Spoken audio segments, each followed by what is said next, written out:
Well, everybody needs a hobby. So what's yours? Resurrection.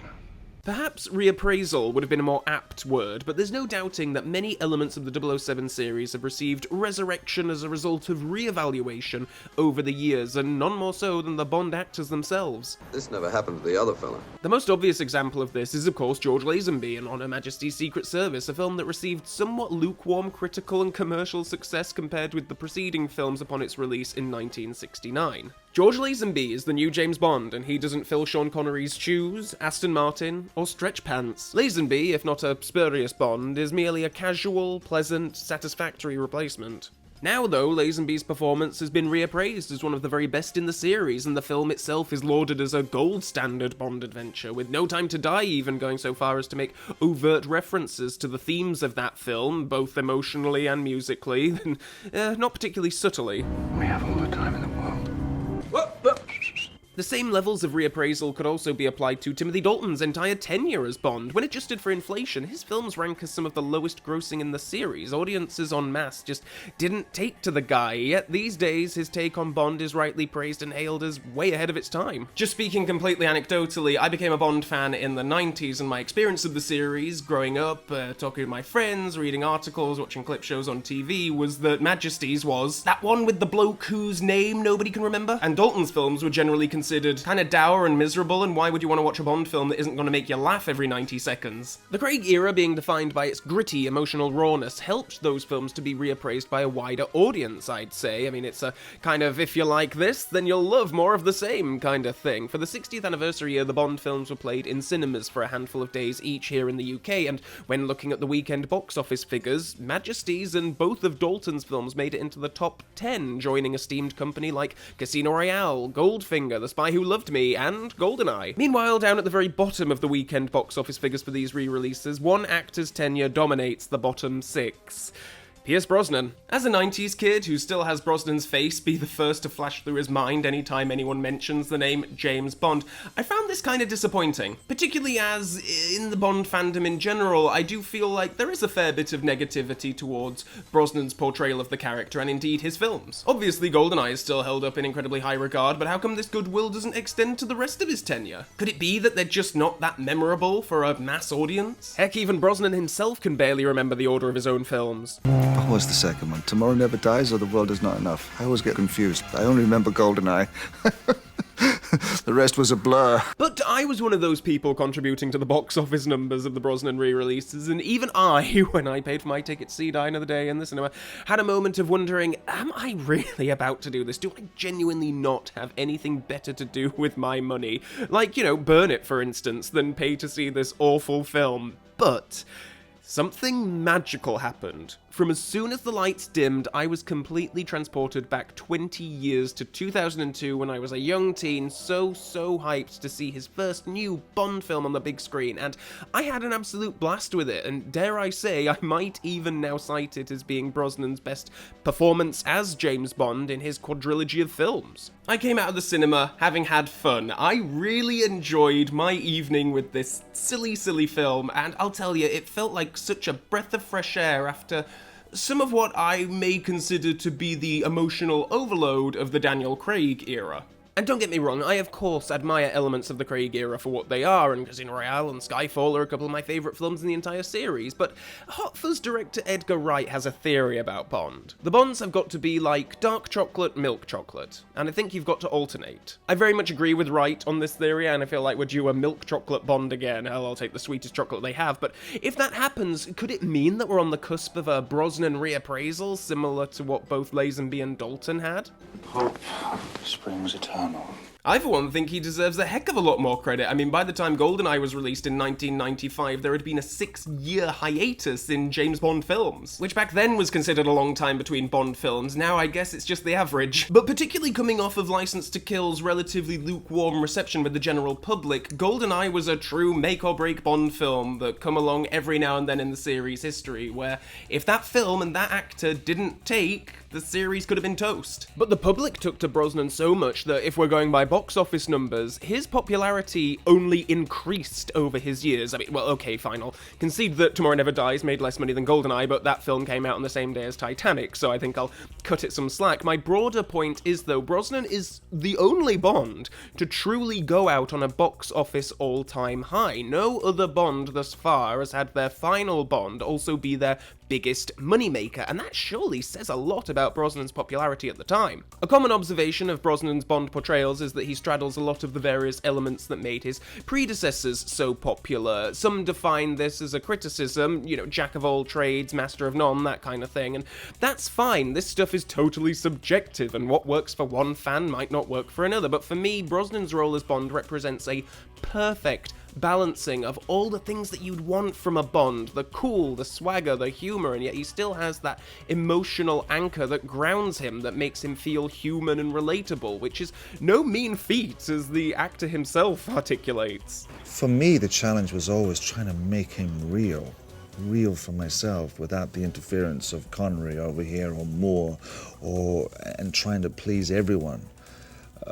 So you can only go to what Fleming put down on the page, and yet it had changed so much from what Fleming put down as well, in the humor, the light humor that was put in there. So I found a handle on GoldenEye. I found one scene where I really kind of believed in it, and that was on the beach with Isabella Scorupco, because the man is at his wit's end and he's been betrayed by a friend.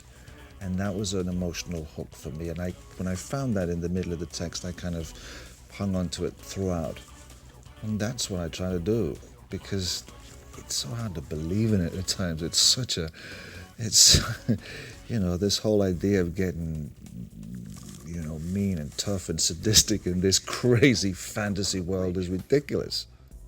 But I have to believe that Bond exists, and these kind of men, they do exist. Not on such a grandiose level as Bond. Indeed, his films feature, I would say, relatively understated but vital emotional moments, each doing something new and exciting while also staying within the tried and tested Bond formula. In GoldenEye, we see him coming up against a former colleague, a trusted friend, as the main villain of the film. In Tomorrow Never Dies, we see him rekindle a romance with a former flame, something we've never seen before. In The World Is Not Enough, the big twist of the film is that the Bond girl ultimately is the main villain. And in Die Another Day, we see the character at something of an all-time low point, incarcerated, disowned, and he has to fight his way back from literally nothing. The latter film is also something of a trial run for using the Bond-M relationship in a bigger, more emotionally involving way, as they would do in the Craig era. Now, GoldenEye gets their relationship off on a contentious footing. Because I think you're a sexist, misogynist dinosaur, a relic of the Cold War. But Die Another Day expands on this further, with them effectively leaving Bond for dead and disavowing him. It's a fairly brutal arc between the two characters, and even when she eventually comes around to Bond again and accepts him back on the service, it's only after he's become useful again. Though by the end of the film, she has somewhat softened. Knowing who to trust is everything in this business. This is an arc that would be somewhat replicated in the Craig era, with the subject of trust being brought up so much that I've still never recovered from the take a shot every time Judy mentions trust drinking game. He's my agent, and I trust him. I need to know that I can trust you. I hope you can trust these men. It's about trust. It's about trust.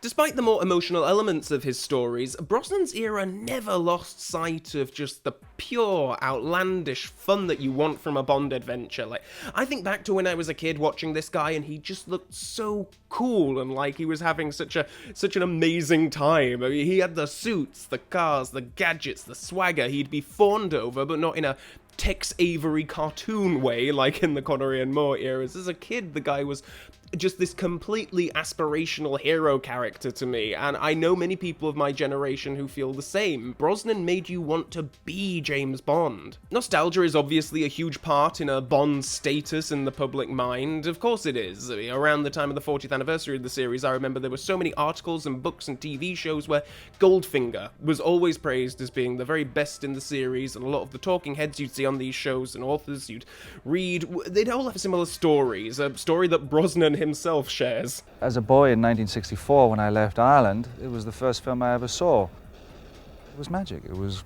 Goldfinger. It was unbelievable. The naked lady covered in gold paint. It was just sheer magic. And the man, you know, odd job with the hat and everything like that. It was the sheer sophistication. You know, life changed for me. By this, I'm of course referring to the formative experience that people of that generation had seeing that film as a youngster, and then they'd also own, like, you know, the corgi toy car, which is all wonderful, but that's certainly not my generation's experience, I don't think anyway. I mean, I had the Brosnan films, and I had the GoldenEye video game, and those things were kind of the more relevant elements, I think, to people who grew up in the 90s like me. The importance of the games and Brosnan's role in them can't be overstated either. Not only was he a Bond that you watched on screen, he was a Bond that you controlled, that you became through games like GoldenEye, The World Is Not Enough, Nightfire, and Everything or Nothing. Bond had been represented in video games before, of course, but his era had the technology to create the feeling of actually playing through a bona fide cinematic Bond adventure. Even if the actor himself wasn't voicing the part in all of these instances, his face is there, his eyes popping over the ledge of the N64, overseeing more multiplayer matches in GoldenEye than there are grains of sand on Earth. Going back to Edgar Wright's quote, I do really think that he was on the money with his milk chocolate, dark chocolate analogy, and I'm certainly not here to dog on any particular cocoa distribution. I really do have a fondness for all kinds of Bond films. It's a broad church. But I'm certainly at a point now where I feel like the sugary, creamy appeal of milk chocolate is far outweighing the overload of dark chocolate that I think we've had for, you know, almost 2 decades now. And perhaps it's in just such an environment that Brosnan will be looked back on as a trendsetter, much like how Dalton was for the Craig era. I kind of love the idea that Bond actors can go through a couple of peaks in popularity, once when they're in the role, and then again a decade or so later when the formative generation they inspired have grown up and their particular style is the hot new thing again. Will someone be kind enough to pass the milk chocolate? I've got a bit of a craving. Right, Brosnan, we're going to do kite surfing. Tsunamis today. Kite surfing a tsunami. A couple of the next long-form videos you'll be seeing on this channel before the year is out are going to be in-depth reviews of GoldenEye, and even a big old video on Nightfire to celebrate that game's 20th anniversary. So that was kind of the catalyst for me making this video, getting my head back into the Pierce Brosnan Bond space, and if you're a fan of this channel, I don't need to tell you that I'm going to be raving a lot about some of these things that appeared during his era. Are you like me and ready and hoping for the Brosnaissance? Let me know in the comments section below. Also below you can click the subscribe button and the Mrs. Bell notification button to stay super up to date on future video uploads that I make on this channel. And then of course below as well there are links to my various social medias, so please do follow me on any of those sites if you care to do so. And until next time, Bond fans, so long for now.